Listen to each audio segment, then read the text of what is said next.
As Americans, we love a republic. And what's not to like? We have free open elections, we get to decide who leads the free world, we threw off the chains of tyranny so that the government derives its right to rule from the people. The idea of the republic has a long history from the writings of Plato to the Enlightenment, and it's brilliant.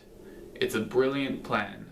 But is it the best form of government? Well, surely at the time of the founding of the American Republic, it was better than the other options. With a few notable exceptions, states ranged from mostly centralized monarchies to very authoritative dictatorships. The United Kingdom was only just coming out of a strain of monarchs who had very little regard for the parliamentary government or the population as a whole. And France was in its pre-revolutionary state where the royal family lived obscenely extravagant lives even though they had no money, and the peasants starved because they had no money. But the modern monarchy is something very different. Of course, the situations are slightly different in each country, so for the sake of this video I want to focus on the United Kingdom.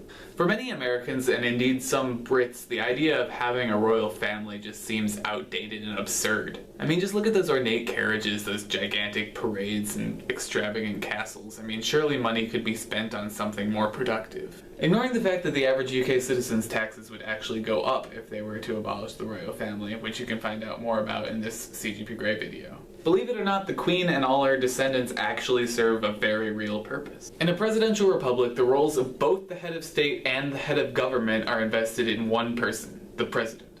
This means that while the president is acting as commander-in-chief, proposing legislation to Congress and overseeing the executive branch, he also has to fulfill the more ceremonial and traditional roles, like welcoming foreign dignitaries. And most importantly, as the head of state, the president acts as the symbol of our nation. In theory, the president is the one we look to and unify behind in times of great need. The primary role of a head of state is to be a personal embodiment of the nation itself, and to represent all of the people. But in the United Kingdom, for example, these two roles are held by different people. The Prime Minister is the one who does all the important lawmaking and policy work. He or she is elected indirectly by the people of the country, and while in tradition all of Parliament derives its authority to rule from the monarch who derives her authority to rule from God, in practice, Parliament really answers to the people. All the traditional head of state duties, therefore, are given to the Queen. Separating these powers yields two benefits. One, it allows the executive to focus on his or her policy-making duties. But two, it also helps bring him or her down to earth. By vesting the traditional heavy responsibilities of carrying an entire nation with one person whose sole job is to do just that, the one who's supposed to be the honest voice of the people no longer has to be lifted up with all the glorified tradition and values of an entire country.